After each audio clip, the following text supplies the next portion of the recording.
جابر سنو لا تسبن احدا، پہلی نصیحت لا تسبن احدا، اے جابر کبھی بھی کسی حال میں بھی کسی کی ذات کو برا نہ کہنا۔ بے شک انسان کے اعمال برے ہو سکتے ہیں، اس کے افعال برے ہو سکتے ہیں، اس کے کام برے ہو سکتے ہیں، لیکن اس کی ذات بری نہیں ہو سکتی۔ پہلی نصیحت آپ صلی اللہ علیہ وسلم نے یہ فرمائی لا تسبن احدا، کبھی بھی کسی کی ذات کو برا نہ کہنا۔ یہ نصیحت آپ بھی یاد کر کے جائیں، کسی کی ذات کے اوپر کبھی انگلی نہ اٹھانا۔ ظاہری اعمال کو دیکھ کر کے یہ شرابی ہے، یہ بے نمازی ہے اور یہ جہنمی ہے، ایسے القاب سے کسی کو اللہ خدا را ہرگز نہ نوازنا۔ اللہ کے رسول صلی اللہ علیہ وسلم نے فرمایا کہ تم کبھی بھی کسی کی ذات کو برا نہ کہنا، لا تسبن احدا، کسی حال میں بھی کسی کی ذات کو برا نہ کہنا۔ بے شک انسان کے اعمال تو برے ہو سکتے ہیں لیکن اس کی ذات بری نہیں ہو سکتی۔ انسان کی اس وجہ سے عزت کی جائے کیونکہ وہ انسان ہے۔ ان اکرمکم عند اللہ اتقاکم، اللہ تعالیٰ فرماتا ہے ہم نے تمام آدم کی اولاد کو عزت عطا فرمائی ہے۔ تو آپ بھی اپنے جب گھروں میں جائیں، کسی سے ہماری نہیں بنتی ہوگی، گھروں میں ہو ہی جاتا ہے، خاندان میں ہو جاتا ہے، تم ان کی ذاتیات کے اوپر کبھی حملے نہ کرنا۔ یہ آپ صلی اللہ علیہ وسلم کی نصیحت۔ دوسری نصیحت کیا، اور یہ کیوں فرمایا؟ اس وجہ سے فرمایا کہ شروع کے اعمال کا کوئی بھروسہ نہیں ہوتا، آخری عمل کا بھروسہ ہوا کرتا ہے۔ مثال کے طور پر بندے نے شروع میں خوب نمازیں پڑھی، خوب روزے رکھے، خوب زکوٰۃ دی، خوب حج کیا، لیکن زندگی کے آخری لمحات میں کوئی کفر کا کلمہ کہہ بیٹھا تو ساری زندگی کے گناہوں کو آگ لگ گئی کہ نہیں لگ گئی؟ اور فرمائے ایک ایسا شخص ہے جو ساری زندگی گناہ کرتا رہا، ساری زندگی اس نے کوئی نیک کام نہیں کیا، لیکن آخری لمحوں میں اللہ تعالیٰ نے اسے توبہ کی توفیق عطا فرما دی، بس ساری زندگی کا مسئلہ حل ہو گیا۔ اسی لیے فرمایا لا تسبن احدا، کبھی بھی کسی کی ذات کو برا نہ کہنا۔ اور دوسری نصیحت جو آپ صلی اللہ علیہ وسلم نے فرمائی تھی وَلَا تَحْقِرَنَّ مِنَ الْمَعْرُوفِ شَيْئًا، فرمائے تم کبھی بھی کسی نیکی کو چھوٹا سمجھ کر چھوڑا نہ کرو، نیکی خواہ کتنی چھوٹی کیوں نہ ہو۔ اور میں ایک بات اکثر کہا کرتا ہوں، اس میں ہم بڑی تحقیق کرتے ہیں، یار یہ تو نفل ہے، یہ تو سنت ہے، یہ تو مستحب ہے، اس پر کیا عمل کرنا؟ اور اللہ کے رسول کیا کہہ رہے ہیں وَلَا تَحْقِرَنَّ مِنَ الْمَعْرُوفِ شَيْئًا، کبھی بھی کسی حال میں بھی تم کسی نیکی کو چھوٹا سمجھ کر چھوڑا نہ کرو۔ اور حکیم الامت رحمۃ اللہ علیہ کی بات میں جو اکثر آپ سے کہا کرتا ہوں وہ یہ ہے کہ فرمائے جس طریقے سے نیکی کو چھوٹا سمجھ کر چھوڑنا نہیں چاہیے، ایسے ہی کسی گناہ کو چھوٹا سمجھ کر اختیار نہیں کرنا چاہیے۔ اور تیسری نصیحت جو آپ صلی اللہ علیہ وسلم نے فرمائی وَإِن تُكَلِّمَ أَخَاكَ وَأَنْتَ مُنبَسِطٌ إِلَيْهِ وَجْهَكَ إِنَّ ذَلِكَ مِنَ الْمَعْرُوفِ، فرمایا کہ جب تم کسی اپنے بھائی سے ملاقات کرو تو خوش دلی کے ساتھ ملاقات کرو، خوش دلی کے ساتھ اس سے ملا کرو، خندہ پیشانی کے ساتھ ملا کرو، مسکرا کے ملا کرو۔ تمہارے دل کے اندر خواہ کتنے غم کیوں نہ ہو، خواہ کتنی تمہارے دل کے اندر کڑن کیوں نہ ہو، وَإِن تُكَلِّمَ أَخَاكَ وَأَنْتَ مُنبَسِطٌ إِلَيْهِ وَجْهَكَ، لیکن جب اپنے بھائی سے ملو تو ذرا مسکرا دیا کرو۔ فرمایا جیسے تم مسکرا کے ملو گے تو اللہ کے رسول فرماتے ہیں اِنَّ ذَلِكَ مِنَ الْمَعْرُوفِ، یہ بھی نیکیوں میں سے ایک نیکی ہے۔ اور علامہ زرقانی رحمۃ اللہ علیہ فرماتے ہیں کہ یہ اتنی بڑی نیکی ہے کہ تمہارے نامہ اعمال کو یہ نیکیوں سے بھر دے گی۔ تو بھی ہم اور آپ گھر جائیں گے، سارے لوگ احباب ملاقات کے لیے آئیں گے، ہم نے ان کے لیے کچھ تحفے بھی لیے ہوں گے، کچھ ہدیے بھی لیے ہوں گے۔ سب سے پہلے تو ان سے خوش دلی سے ملاقات کرنی ہے، سب سے پہلے تو ہمیں اللہ سے سلامتی کی دعا مانگنی ہے کہ اللہ تعالیٰ ہم سب کو سلامتی کے ساتھ گھر میں پہنچا دے، پھر اپنے احباب سے ملاقات کروا دے۔ لوگ دور دور سے دور دراز سے ملاقات کے لیے آپ سے بھی آئیں گے، خاندان والے بھی ہوں گے، گھر والے بھی ہوں گے، بہتوں کے تو بچے بھی ہوں گے، کچھ کے ایسے ہوں گے جن کے ماں باپ بھی موجود ہوں گے، لہذا ان کا بھی خیال رکھیں آپ حضرات اور خوش دلی کے ساتھ ان سے ملے۔ وَإِن تُكَلِّمَ أَخَاكَ، اس کے اوپر ذرا آپ غور کریں، خوش دلی کے ساتھ، محبت کے ساتھ۔ آپ بھول جائیں کہ سفر کی تھکان سے تھکے ہوئے ہیں، آپ یہ بھول جائیں کہ آپ اتنا لمبا سفر کر کے آئے ہیں، نہیں، اگر کوئی ملاقات کرنے آ رہا ہے تو خوش دلی کے ساتھ اس سے ملاقات کریں۔ اور جو آپ پورے طور پر کم سے کم اس سے 1-2 منٹ تو باتیں کریں، کچھ اس کو ایسی باتیں بتائیں مدینے کی، مکے کی، ایسا اس کے اندر جذبہ ابھاریں کہ اس کے دل میں، اور حالانکہ ہر مسلمان کے دل میں جذبہ عشق بھڑکتا ہے اللہ کے رسول صلی اللہ علیہ وسلم کا نام سن کر کے، آپ صلی اللہ علیہ وسلم کے روضے کی بات سن کر کے، لہذا اس کو یہاں کی باتیں بتائیں، وہاں کیسا کتنا اچھا لگتا تھا، کہ وہاں کی راتیں کتنی حسین تھیں، دن کتنے خوبصورت تھے، وہاں کتنا اچھا سما تھا، کتنا اچھا وقت گزرا، کتنے اچھے لمحات گزرے، ان سب چیزوں کا تذکرہ کرنا، مدینے والے رسول کے شہر کی تعریف کرنا بھی، یہ ہم اہل سنت والجماعت کا عقیدہ ہے کہ رسول پاک کی شہر کی تعریف کرنا بھی ایمان کا حصہ ہے، آپ صلی اللہ علیہ وسلم کے شہر کے کنکریوں کی تعریف کرنا بھی ایمان کا حصہ ہے، آپ صلی اللہ علیہ وسلم کے شہر کے پہاڑوں کی تعریف کرنا بھی ایمان کا حصہ ہے، اور ان کی توہین کرنا پورے طور پر یہ ایمان سے ہٹانے والی، دور کرنے والی بات ہے، لہذا کو اگر یا اس سفر کے اندر کچھ آپ کو دقت آئی، کچھ پریشانی آئی، کچھ بیماری آئی، کچھ آپ پریشان ہوئے، کچھ آپ تھکے، کچھ آپ کے پیروں میں درد ہوا، سر میں درد ہوا، اس بات کا رونا گھر جا کر کے ہرگز نہیں رونا، ہاں اس سے اپنے آپ کو بچانا، کہیں ایسا نہ ہو اللہ تعالیٰ ناراض ہو جائے اور پھر کبھی ہمیں اور آپ کو یہاں آنے کی توفیق ہی نہ دے، لہذا ناشکری نہیں کرنا، جتنی یہاں چیزیں ہم پر ہم چاہے جیسے ہی گزری ہوں، ہم ان سب کو اپنے لیے نعمت سمجھیں، اللہ کی رحمت سمجھیں، اور یہ دل میں یقین رکھیں کہ جو کچھ بھی گزرا اس پر انشاءاللہ العزیز اللہ تعالیٰ ضرور ہمیں اجر عظیم نصیب فرمائے گا، اور یہ اللہ کی ذات سے امید بھی ہے اور ہمیں امید رکھنی بھی چاہیے۔ خوب یاد رکھو، یہاں کی کسی بھی ایک ذرے کی بھی برائی نہ کر دینا جا کر کے کہیں اپنے یاروں میں، دوستوں میں، وہاں یہ اچھا نہیں ملتا تھا، وہاں یہ اچھا نہیں ملتا تھا، یار وہاں کی یہ چیز اچھی نہیں تھی، ان سب چیزوں سے اپنے آپ کو بچائے رکھنا یہ اللہ کے رسول صلی اللہ علیہ وسلم کے شہر کی توہین ہے۔ کتابوں میں ایک واقعہ لکھا ہے، ایک صاحب مدینہ آئے اور مدینہ آ کر کے وہ رہے، چند دن رہے، پھر جب چلنے سے تھوڑے دن پہلے کالا اور اچھا دہی کھا لیتے ہیں، انہوں نے دہی کھایا تو دہی کچھ انہیں کھٹا نظر آیا، بس دل میں ان کے یہ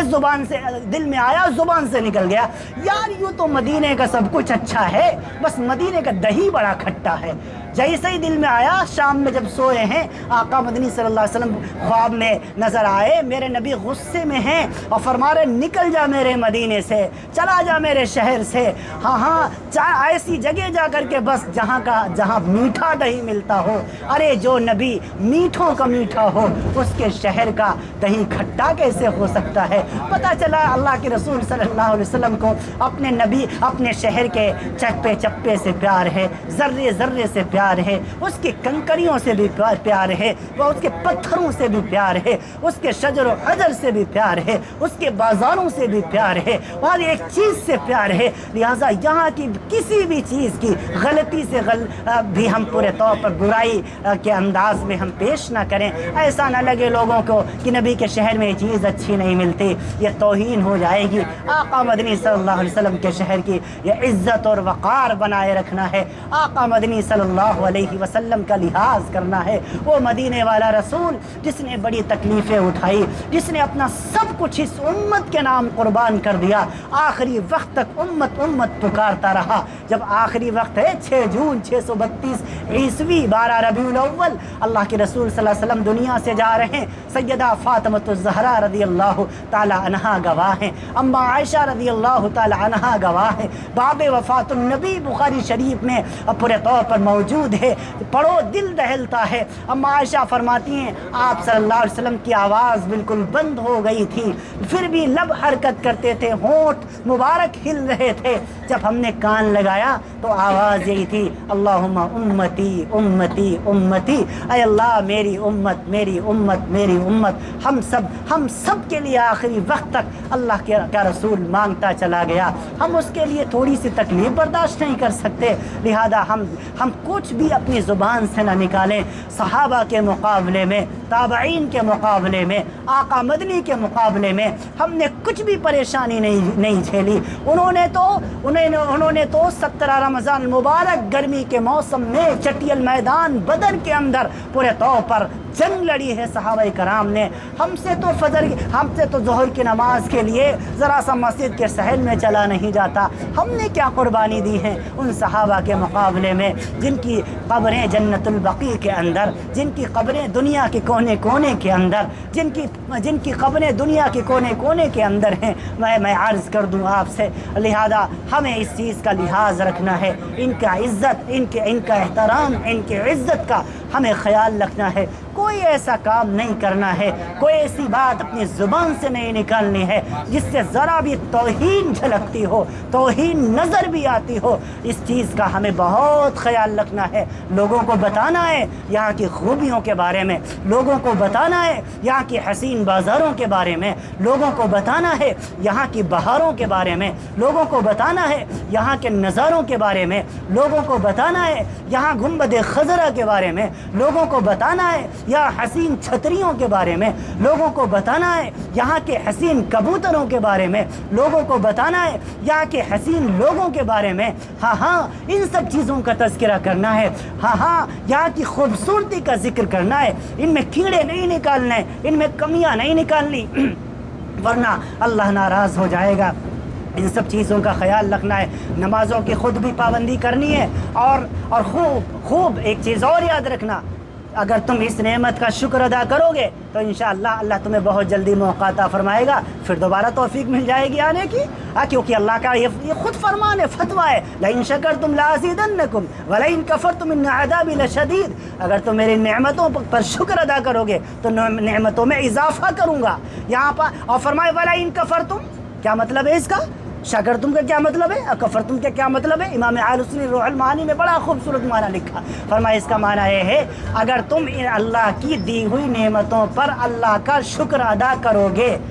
اور تمام دنیا متفق ہے کہ رسول پاک کے شہر میں حاضر ہو جانا یہ اللہ کی سب سے بڑی نعمت ہے. رسول پاک کے در کی حاضری یہ سب سے بڑی نعمت ہے. اللہ کے کعبۃ اللہ کو نظروں سے دیکھ لینا یہ سب سے بڑی نعمت ہے. اگر تم نے اس نعمت کی قدر کی تو اللہ کا انعام کیا ہے؟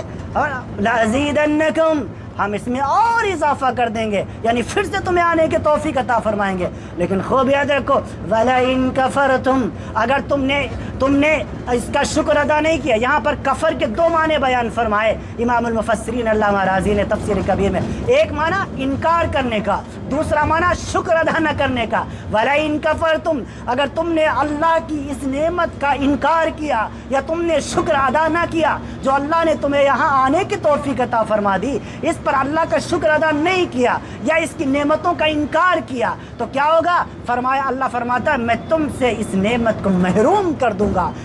چھین لوں گا، پھر کبھی تمہیں آنے کی توفیق نہیں دوں گا. کتنے ایسے اللہ کے بندے ہیں جو تڑپ کر یہاں آتے ہیں، جو اور روتے ہوئے یہاں سے جاتے ہیں، دوسرا سال نہیں گزرتا اللہ انہیں آنے کی پھر توفیق دے دیتا ہے. ہاں کاش ہم بھی ان میں شامل ہو جائیں کہ اللہ اگلا سال کیا اگلا مہینہ نہیں گزرے اللہ کوئی اسباب بنا دے، پھر سے اپنے حبیب کے در کی حاضری نصیب فرما دے. ہم سب کے دل میں تڑپ ہونی چاہیے، یہ لگن ہونی چاہیے. اور جب ہم یہ تڑپ رکھیں گے، لگن رکھیں گے تو انشاءاللہ العزیز اللہ رب العالمین خوب ہمیں اس کی ترقی نصیب فرمائے گا اور اس میں اضافہ، اس نعمت میں اضافہ فرمائے گا. اور ایک چیز اور میں آپ سے میں گزارش کروں گا کہ ہمیں کوشش ان کی بھی کرنی ہے کہ جو ہم یہاں آنے میں ہمارا سبب بنے ہیں، چاہے وہ حضرت مولانا بکیر صاحب ہوں، حضرت مولانا عمیر صاحب ہوں، حضرت مولانا رضی الاسلام صاحب ہوں، چاہے الخضرہ ہو یا الکشواہا ہو. یہ تمام کے تمام جو ایجنسیاں، جو تمام کے تمام یہ ٹور ہمارا تمام کے تمام معتمرین اور حجاج کرام کی خدمت انجام دے رہے ہیں. ہم ان کے لیے بھی اللہ رب العالمین سے دعا کریں. الحمدللہ ثم الحمدللہ، اللہ تعالیٰ نے ہمیں توفیق عطا فرما دی. دل سے دعائیں ان کے لیے کعبۃ اللہ کا غلاف پکڑتے وقت بھی دل سے دعائیں نکلی اور روضہ رسول پر حاضری کے وقت بھی دل سے دعائیں نکلی. اللہ تعالیٰ نے اللہ تعالیٰ ان کو اجر عظیم نصیب فرمائے. اللہ تعالیٰ ان کو خوب جزائے خیر عطا فرمائے. حتم اللہ بخیر صاحب، حتم اللہ رضی الاسلام صاحب، حتم اللہ عمیر صاحب اور عمیر سلمہ اللہ تعالیٰ جو الکشواہا سے ہیں، میں ان کا بھی شکریہ ادا کرتا ہوں. بہرحال جیسا وعدہ فرمایا تھا اپنے وعدے پر کھرے اترے یہ لوگ. بڑا قریب حرم میں، ارے مدینہ المنورہ میں تو اتنا قریب ہوٹل دیا کہ درمیان میں صرف ایک روڈ ہے، پھر حرم، فوراً حرم، اور مکہ المکرمہ میں بھی اللہ رب العالمین کے فضل و احسان سے بڑا قریب ہمیں ہوٹل ملا، کھانے کا نظم بھی بہترین، کھانے کا بھی انتظام بہترین اور روم کا بھی انتظام بہترین، کوئی یہاں ہمیں مشکل نہیں آئی۔ اللہ تبارک و تعالیٰ ان کی اس خدمت کو قبول فرمائے، اور تمام کے تمام جتنے حاضرین، جتنے معتمرین حضرات ہیں، اللہ تعالیٰ سب کے اس عمل کو قبول فرمائے، اور تمام کے تمام یہ جو ہمارے بھائی ہماری خدمت انجام دے رہے ہیں، چاہے وہ جس گروپ سے تعلق رکھتے ہوں، اللہ تعالیٰ سب کو خوب اجر عظیم نصیب فرمائے، اور خدمت خلق کے لیے ان کو قبول فرمائے، اور بار بار ہم سب کے آنے کا انہی کو ذریعہ بنائے۔ یہ اللہ رب العالمین کی بارگاہ میں ہم سب دعا کرتے ہیں، اور آپ سے بھی ہم گزارش کرتے ہیں کہ آپ اپنے علاقوں میں جائیے، اس میں ہندوستان اور یو پی کے مختلف اضلاع سے لوگ آئے ہوئے ہیں، میں لکھیم پور سے ہوں، کچھ سیتا پور سے ہیں، کچھ سلطان پور سے ہیں، کچھ رائے بریلی سے ہیں، مختلف جگہوں سے لوگ آئے ہوئے ہیں۔ میں ان سے اپیل کرتا ہوں، یہ میرے دل کی آواز ہے، نہ یہ بات ہم سے مولانا بخیر صاحب نے کی، نہ ہم سے مولانا رضی الاسلام صاحب نے کی، کسی نے یہ بات نہیں کی، لیکن یہ میرے دل کی آواز ہے کہ آپ حضرات بھی کوشش کریں اور اپنے علاقوں میں بتائیں، ان کی جو انہوں نے خدمتیں کی ہیں وہ آپ بتائیں اور کہیں کہ پورے طور پر کہ ان کی خدمتیں اچھی ہیں اور بہتر ہیں۔ اور بہرحال آپ حضرات جب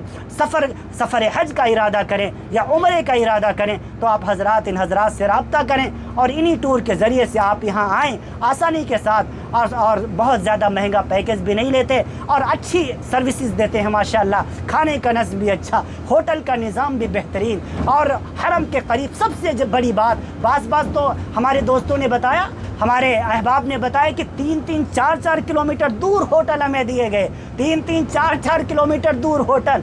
وہ لوگ ٹیکسی کر کے ایک وقت کی نماز پڑھنے کے لیے جاتے ہیں بیچارے، تو 10-15-20 ریال ان کے خرچ ہو جاتے ہیں۔ یہاں تو الحمدللہ نماز حرم میں پڑھنے کے لیے 1 ریال بھی خرچ نہیں ہوا، اپنے ہوٹل سے نکلتے سیدھے حرم کے اندر۔ اسی لیے میں بہت شکر گزار ہوں، میں تمام کے تمام حضرات کی طرف سے، اپنے جتنے الخضرا اور الکشواہ کے جتنے معتمرین حضرات ہیں، ان سب کی طرف سے شمیم قلب سے حضرت مولانا بقیر صاحب، حضرت مولانا رضی الاسلام صاحب، حضرت مولانا عمیر صاحب اور دیگر ان کے رفقا، دیگر ان کے ٹیم، ان کے احباب اور ان ٹور میں جتنے لوگ احباب شامل ہیں، سب کا شکریہ ادا کرتا ہوں، اور اللہ رب العالمین سے دعا گو ہوں اللہ تعالیٰ ان کی خدمت کو قبول فرمائے، اور ہم سب کے عمل کو جو ہم نے یہاں انجام دیے اللہ تعالیٰ ان کو اپنی بارگاہ میں قبول فرمائے، آپ سیئات معاف فرمائے، حسنات قبول فرمائے، اور بار بار اپنے در کی حاضری نصیب فرمائے۔ اللہ رب العالمین ہم سب کو باقی زندگی اپنے پیارے حبیب صلی اللہ